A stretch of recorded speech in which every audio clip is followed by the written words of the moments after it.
સ્વામિનારાયણાય નમઃ.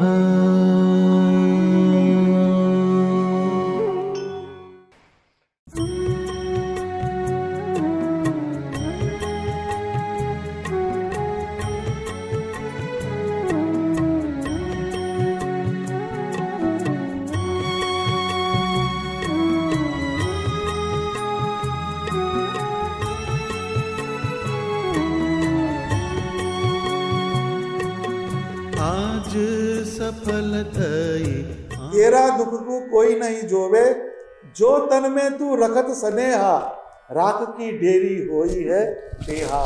એટલે તમે એનું છેલ્લું ડેસ્ટિનેશન જુઓ તો જે શરીર જે છે, શરીરથી તમે જે ક્રિયા કરી, પણ પછી છેલ્લું એનું ફાઇનલ ડેસ્ટિનેશન શું કે પંચભૂતમાંથી આવે ને પંચભૂતમાં વિલીન થઈ જાય છે. આ એક વાસ્તવિકતા છે. એટલે આપણું ડીલિંગ ક્યાં હોવું જોઈએ? તો આપણું ડીલિંગ એમાં જે ચેતન તત્વ એની સાથે ડીલિંગ હોય. એવી રીતના આપણું જે શરીર, પણ શરીરની અંદર જે ચેતન તત્વ છે એની વેલ્યુ છે, અને ચેતન તત્વની અંદર પરમાત્માનો આકાર, એનો જેને સંબંધ થયો હોય એના ગુણ ગવાય. आज सफल थई आंखड़ी जोई छवि सुखकारी, शोभा श्री घनश्यामनी त्रिभुवनથી न्यारी.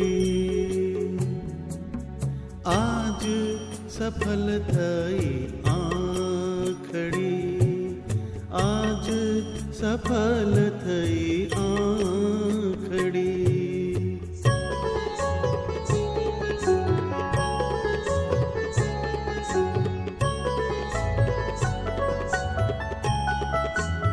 પ્રાણ થકી છે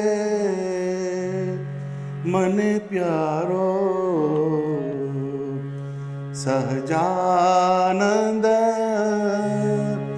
પ્રાણ થકી છે મને પ્યારો. શીખવાની વાત આટલી જ કે આપણા કોન્શિયસની અંદર ભગવાન સ્વામિનારાયણ પ્રત્યેનો પ્રેમ એ ઉત્તરોત્તર વધવો જોઈએ. તો આપણે we are on right track. પ્રાણ થકી છે પ્યારો, સહજાનંદ પ્રાણ થકી છે પ્યારો. પ્રાણથી પ્યારો બતાવે છે એટલે એમાં ચોઈસ બતાવી, એમ મારું સિલેક્શન આ છે, મારું સિલેક્શન આ છે. એવી રીતના સત્સંગમાં આપણે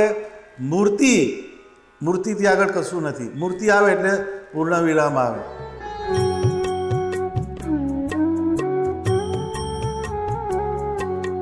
બાલ વિશાલમાં શોભતી કેસર કેરી આડ, બાલ વિશાલમાં શોભતી કેસર કેરી આડ. ચાંદલિયો કંકુ તણો, ચાંદલિયો કંકુ તણો, જોયા કેરી ચાડ. આજ સફલ થઈ આંખડી, આજ સફલ થઈ આંખડી.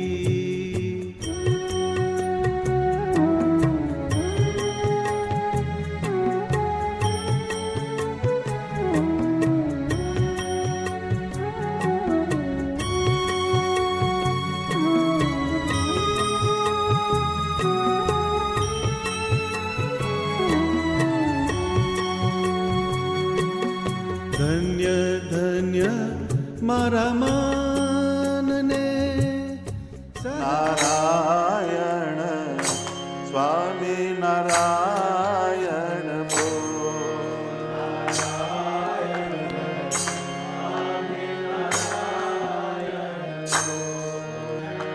સ્વામી નારાયણ, સ્વામી નારાયણ,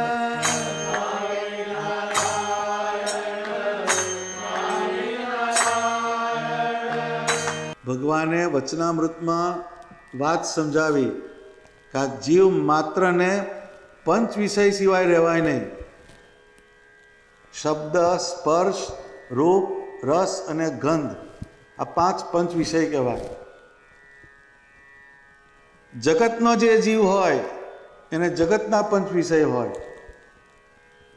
એને સ્ત્રીનો આકાર જોવે, સ્ત્રી હોય પુરુષનો આકાર જોવે, એ આંખનો વિષય થયો. શબ્દ જગતના સાંભળે, સ્પર્શ જગતના કરે. પરંતુ જે પરમાત્માના ભક્તો હોય એને ભગવાન સંબંધી પંચ વિષય, પંચ વિષયનું આલંબન રે રે અને રે. ધન્ય ધન્ય મારા માનને સહજાનંદ સંભારે